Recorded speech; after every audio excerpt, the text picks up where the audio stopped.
Bonjour à tous, je m'appelle Paul Jocand, je suis e-run sur la circonscription d'Ajaccio et en ce moment, comme vous le savez, nous mettons en place un accompagnement pédagogique à distance. Alors aujourd'hui, je vais vous présenter un tutoriel pour apprendre à créer des Google Forms et donc éviter aux enseignants et aux familles de télécharger, imprimer, scanner et renvoyer des documents. Tout se fait à partir de l'outil Google Forms.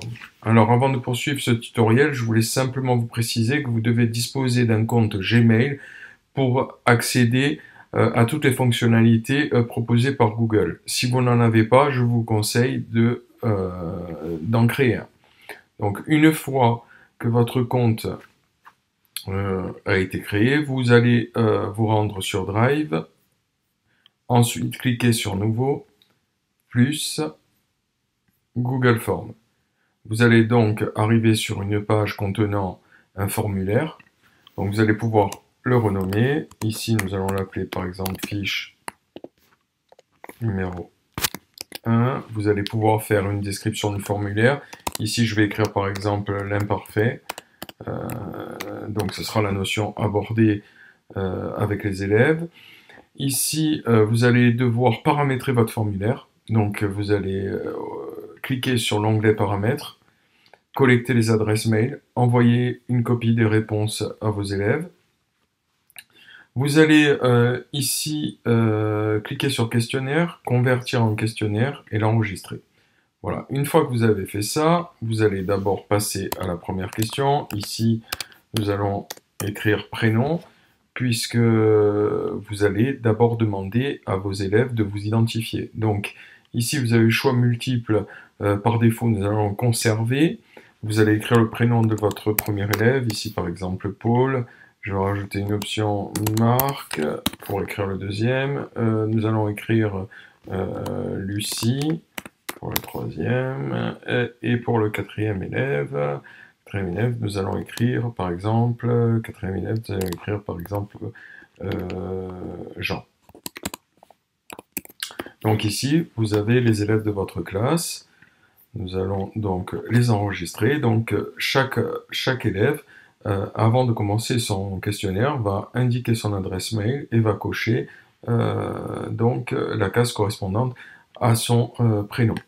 Donc maintenant, nous allons nous atteler à construire le formulaire. Donc nous allons ajouter une première question. Alors, par exemple, au départ, nous allons faciliter la compréhension de nos élèves. Donc, pourquoi pas y insérer une vidéo. Donc ici, vous avez ajouté une vidéo. Donc, moi, j'ai été sur les fondamentaux, par exemple, de Canopé. J'ai repéré une vidéo intéressante sur l'imparfait.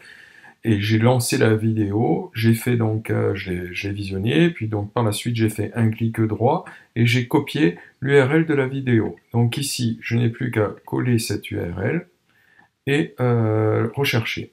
Je trouve bien évidemment la vidéo concernant l'imparfait, je la sélectionne et vous allez voir, elle va apparaître donc ici.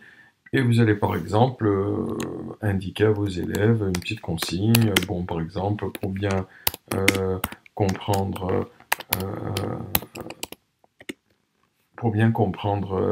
l'imparfait. Hop, clique sur la vidéo, par exemple. Donc ensuite, vous allez poursuivre le questionnaire. Nous allons rajouter, par exemple, une question. Ici, on pourrait demander aux élèves, par exemple,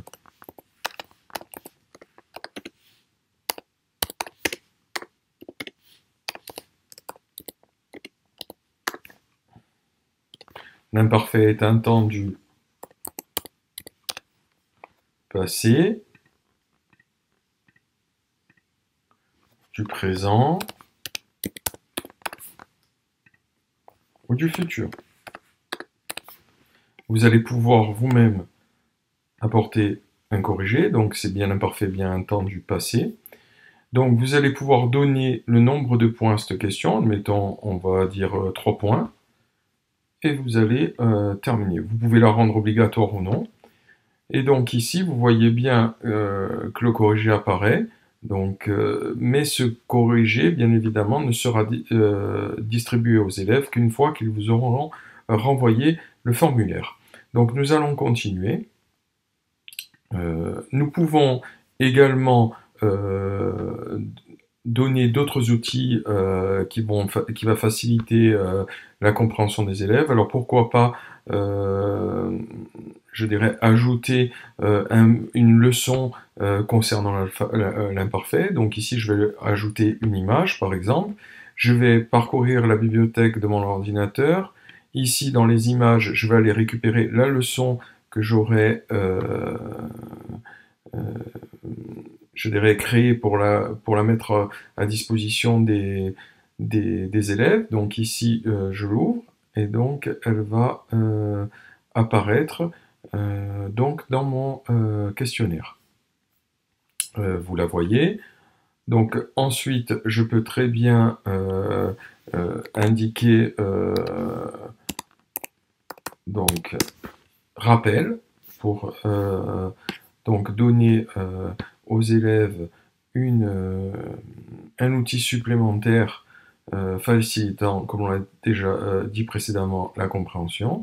Et je vais continuer mon questionnaire en rajoutant un nouvel exercice.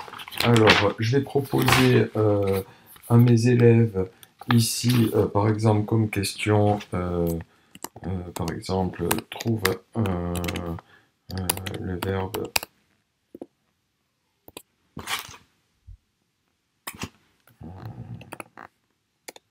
conjugué en imparfait.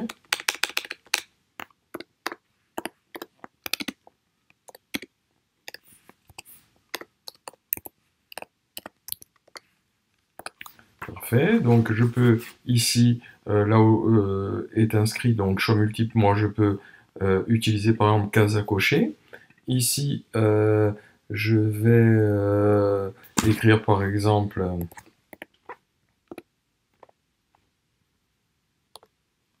achète. Je vais écrire acheter. Et je vais écrire achètera. Donc comme tout à l'heure, je peux proposer un corrigé. Donc le verbe écrire l'imparfait, c'est bien acheter. Je vais pouvoir donner le nombre de points à cette question, pourquoi pas 3 points, et je vais terminer. Donc vous voyez que là apparaîtra aussi la réponse, bien sûr qui ne sera pas communiquée aux élèves lors de l'envoi du questionnaire. Ici donc on va rajouter encore par exemple une autre question. On va dire par exemple, coche les phrases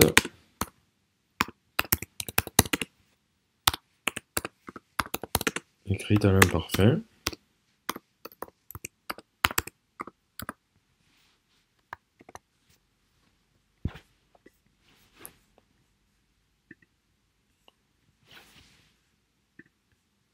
Donc en première phrase, je vais vous écrire d'abord les phrases rapidement.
Voilà, ici, donc, j'ai écrit 4 phrases. Autrefois, j'habitais dans une grande ville. Nous achèterons du pain à la boulangerie. Hier, tu ne semblais pas en forme.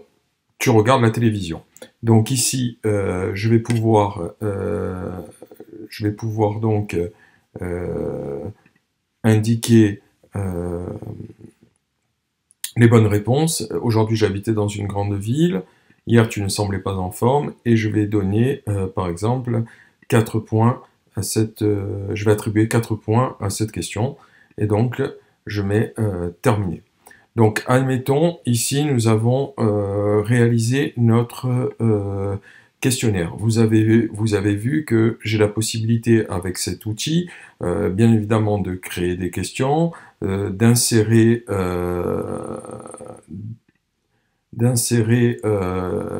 des vidéos, d'insérer des images, de pouvoir faciliter, de mettre à disposition plein d'outils qui vont faciliter la compréhension de l'élève. Donc vous avez vu qu'ici j'ai réalisé une opération puisque j'ai modifié, donc j'avais un choix multiple, donc j'ai utilisé plutôt case à cocher. Donc, une fois que j'ai terminé ce questionnaire, il va falloir que je l'envoie à mes élèves avant d'obtenir les réponses de ces derniers. Mais nous verrons l'analyse des réponses par la suite. Donc pour l'instant, je vais m'intéresser à envoyer ce questionnaire. Donc pour l'envoyer, il suffit de cliquer sur l'onglet « Envoyer » ici. Vous avez la possibilité de récupérer le lien. Je vous conseille de raccourcir l'URL et d'envoyer le lien directement aux élèves, ou bien d'inclure le formulaire dans l'email et de transférer donc ce questionnaire directement par mail. Donc, une fois que vous avez envoyé ce questionnaire, les élèves vont y répondre. Alors voilà, là nous avons un formulaire qui a été complété par un élève et les réponses lui ont été transmises immédiatement après l'envoi puisqu'il avait coché « M'envoyer les réponses ». Donc ici, il peut retrouver toutes ces réponses avec le nombre de points obtenus à chaque question. Donc ici, l'élève n'a pas commis d'erreur et donc a un total de points de 10 sur 10. Donc il a, on va dire, un corrigé immédiat sur ce qu'il a produit. Un des avantages du Google Form. Donc dans cette dernière partie du tutoriel, nous allons nous intéresser à l'onglet Réponses.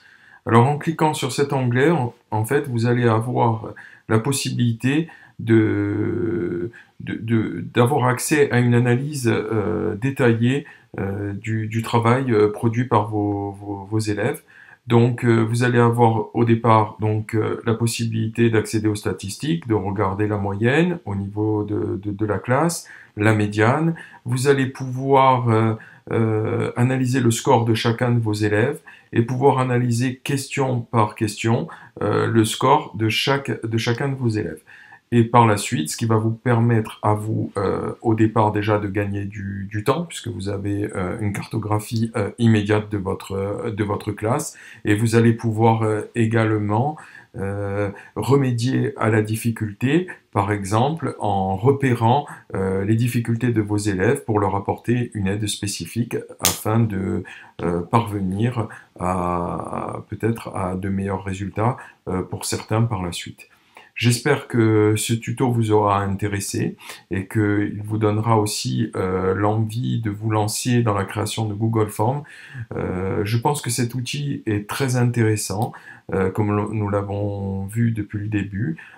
Il nous permet réellement de pouvoir travailler un petit peu différemment et sans avoir besoin d'un support papier. Donc, je pense qu'il sera très utile en cette période d'accompagnement à distance. Voilà, ben écoutez, je vous souhaite une bonne journée et puis je vous dis à bientôt. Au revoir.